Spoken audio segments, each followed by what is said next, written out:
Thank you so much, Dane, and thanks for inviting me. And it's great to see familiar faces and new ones. So I'm going to read from a few of my books in order, a couple of poems from each, and then I'm going to end up with a few poems from my brand new book, which is coming out either at the end of July or the beginning of August. So this is a chapbook called Road Worrier, not Warrior, Road Worrier, and I'm going to read a couple poems from it. This first one is about an archaeological dig that I was on in college. It was summer school. I didn't know what I was getting into, but it turned out to be the hardest work I've ever done and a lot of fun. It's called These Bones. If it hadn't been for these bones, digging would have been merely an exercise in moving dirt and building muscle, cataloging the history of Illinois one shard at a time. Down through the ages we dug, on a dream elevator, past rotting carcasses, the mute bodies of horses and pigs in freeze-frame poses, down to the catacombs. How would it feel to be caught in the maelstrom as the plow turned us under? If it hadn't been for these bones, we'd have continued dancing delicately around features, traded our shovels for probes when the soil changed color. If it hadn't been for these bones, we'd still be sending snails to the carbon dating lab, swilling green beer in that clothesline backwater, learned who was sleeping with whom at red checkered tables in the this and that over fried catfish baskets. Artifacts were our talismans. I remember the heft of a stone axe in my hand and the thrill of a plumb bob, pictured the Hopewell lowering them into the river to snare the same fish we deboned at Sunday dinners. If it hadn't been for these bones, I'd have done it all again, made the alchemic leap from soft city arms to muscled grit, tasted the sweat and curses, tedium and awe, held them in my teeth like gold, testing for malleability. Everything changed when the shovel grazed a texture unlike anything I'd sensed before, soft yet solid, the holy grail of my 19th year under my pendulous jaw. The skeleton flashed an idiot grin, sprawled among the rubbish, draped in drunkenness. If it hadn't been for these bones, I'd have stopped carrying the worn notebook from 1975, stopped pulling life from the scene like rabbits from a top hat for my students with their impassive eyes, down through the deep midden of years. Thank you. It's kind of fun to revisit that time. The second poem from this book I'm going to read is called Hasta Monteverde, Toward Monteverde, and it's set in Costa Rica, where I went with my son and his then girlfriend and her mother in 2013. And we took lots of very long distance bus trips. Hasta Monteverde. At 7 a.m., we fill the narrow road. Valises carve patterns in congealed mud. The bus glides in through steamy air. Radio cycles through stations, pumping opera, Latin heartthrob, rancheria through outsized speakers. We veer out of town past the raw food bars, coconut stands, and pulperias. A cubist montage, the size of a dollhouse kitchen, recedes in the rearview mirror. My son sleeps off last night's cerveza, reeking of garlic with a barf. The barkeep told him there's nothing in Monteverde where we're headed, no party, nada, but the naked jungle. I hold my tongue, though the weight of it breaks my biceps. Can't fault a 22-year-old flattered by a rummy hotelier who offers a gig with all the free beer he can drink.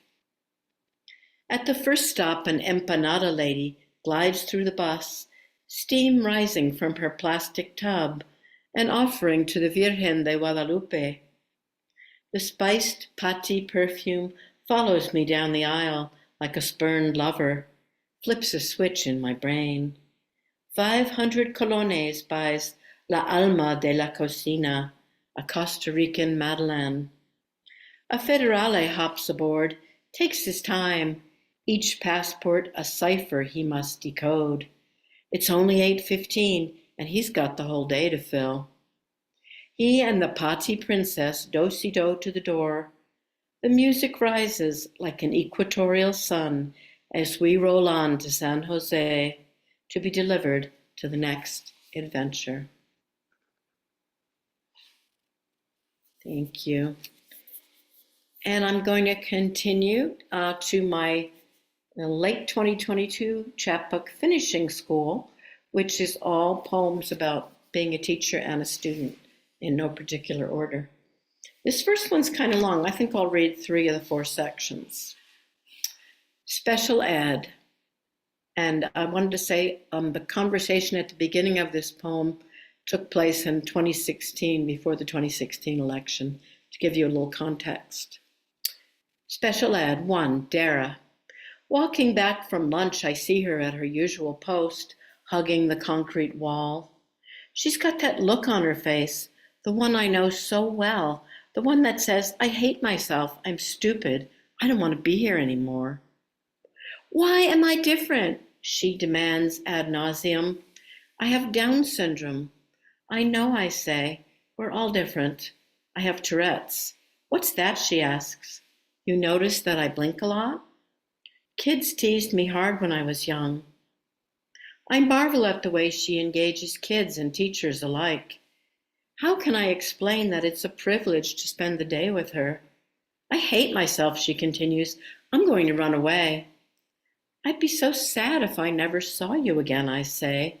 I'd miss you every day, as I do when I'm at other schools, or rekindle moments of such mirth I stop and laugh out loud in the checkout line. Then I spot it, that subtle pivot in her eyes, a sudden brightness. She sets the arrow of her anger, aims, lets fly. I'm going to go up against Trump, she says, with fists and spit and lightsabers. I'm going to beat that asshole to a pulp. I'll help you, I say, but I'll use words. I squeeze her arm before I push off, each of us headed for our 3rd period class. 2. Hortensia. She arrives in a wheelchair but abandons it promptly. The teachers make her walk. Despite her crouching limp, she gets around. Plastic braces peek from her high-water pants. They look benign, unlike the iron and leather I used to turn away from when my mother whispered, "Don't stare." She croons to herself as we follow the OT's instructions. She's got an ember in her eye, a twinge of mischief that belies her twisted tongue. When she finishes her work, she asks for the box of plastic strawberries.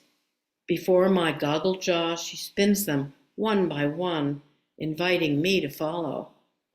I try and try, but can't make them stand up. I chalk it up to lack of symmetry. Watch, she mimes. I study the way she uses both hands. I try again, and now I'm spinning plastic fruit like a jester. I'm in the club. And the 4th part. The rest. The girl who arrived after recess, who I thought was a teacher's aide, cool, lithe, raven-haired, hides the answers behind her gamine smile. The girl who sounds like the exorcist can't keep her arms from hugging.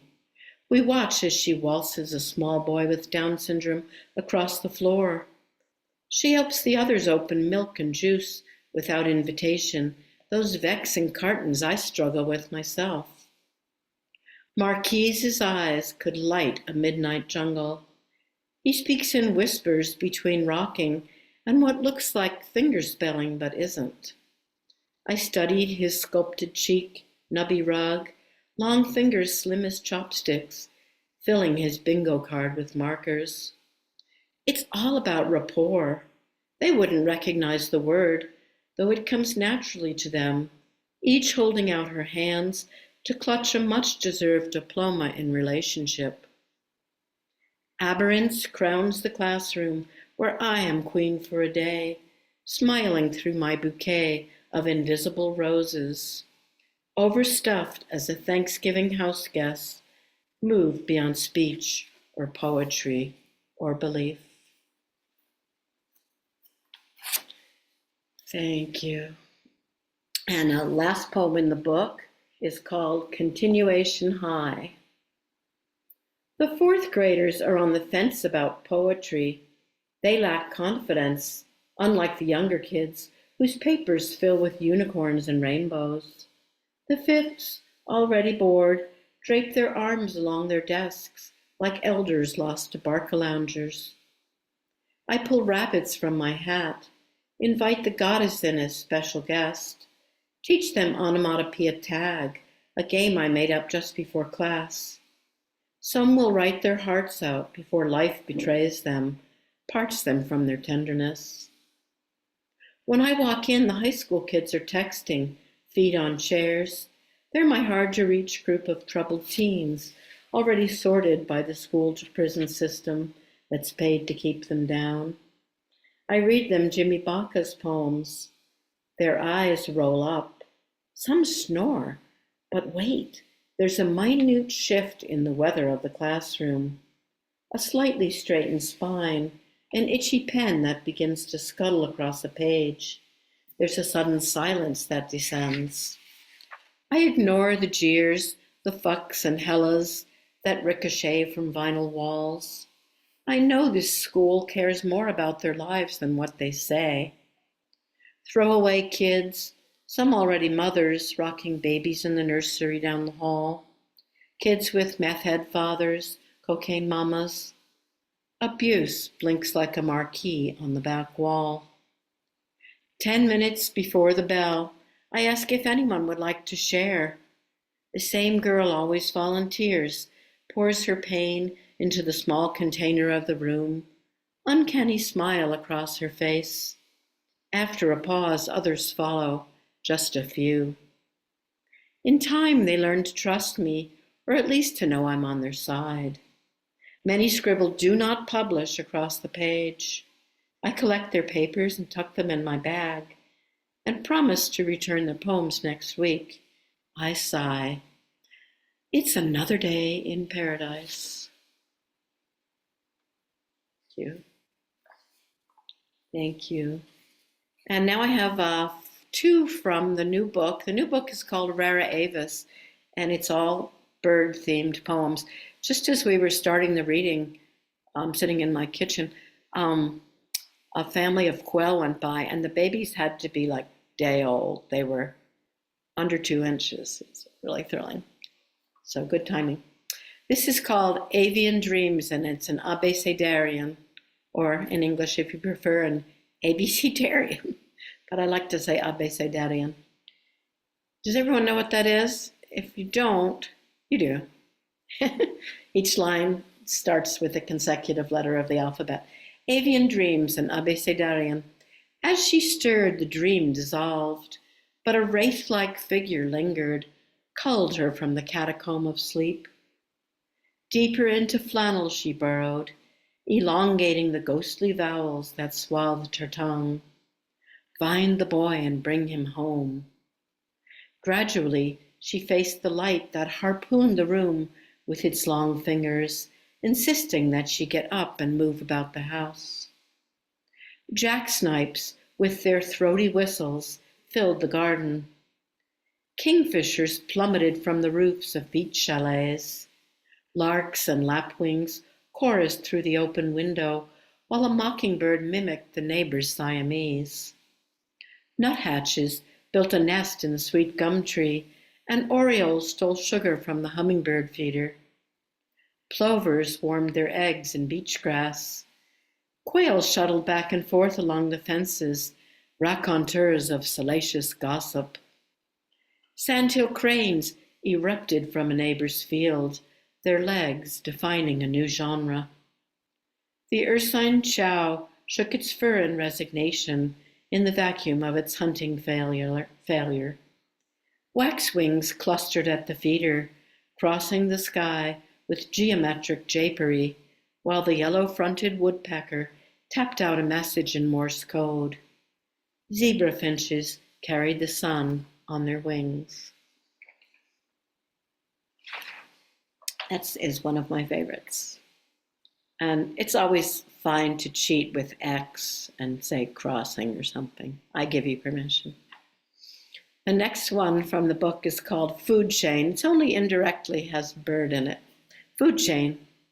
Each night, Coyote takes a bigger bite of the neighborhood. Last night, he leapt the fence. The cats stalk the back door, fur coats loosening like meat shaking off a bone. Everyone in, I call. For once, they listen. Worry flares like lightning in their agate eyes. Their bodies twitch and ripple as a fresh howl passes through each skull and rings the twin bells of their amygdalae. I usher them to safety. Just before dark, I spy a fan of charcoal feathers under the pink magnolia. Cats and coyotes don't take no prisoners. And I have a couple more. How am I doing on time, Dane? Okay? Good, thank you. Two more. For some reason, I'm on a death poem kick, and some of them are light and fun, but it's all over the map. So here's a brand new one, and then an older one that I wrote for my sister a few years ago, but I like to remember her by reading it. This is called Dialogue with Death. Death stops at my table, rests his chai against the pepper shaker, stoops to adjust the sandal strap. His eyes are welded to the floor. You've been greedy lately, I tell him. 4 friends since February. There's a subtle quiver in his hand, white-knuckling his key ring. I did bring you a new grandson, he parries, resting a gnarled finger on the scale of my complaint. 3 cats this year, I kvetch, and some not all that old. But thanks for taking care of the attic rats. I did it with pheromones, he says. No toxins in your house. Rats in frats, I mumble to myself. Now that it's quiet overhead, I miss the all-night revels. It's all practice, he smiles, for, well, you know. And thank you. One final poem. I wrote this for my sister who passed away in 2018, very suddenly. A little black dress for Roxanne. Consider the little black dress, equally at home at seductions and funerals. At the Goodwill store, they multiply on hangers, cast-offs from family wakes no one wants to remember, or hookups that went south, like sagging breasts whose weight still rests in tired silk. At my sister's grave, I bloom like a hothouse peony in purple floral silk among the blackened sheaths. You look like a little girl, my cousin whispers. I want to celebrate my sister's love of gardening, colors do-si-doing like dancers as the wind rustles my skirt in the cortege. During the service, my mind mouths, there they go, that rogue couple, love and death. My younger sister and I grip hands as we ogle the yawning maw, the gravediggers poised on their shovels, while tears of disbelief sprout from our eyes, watering the stunned and famished earth. Thank you so much for listening.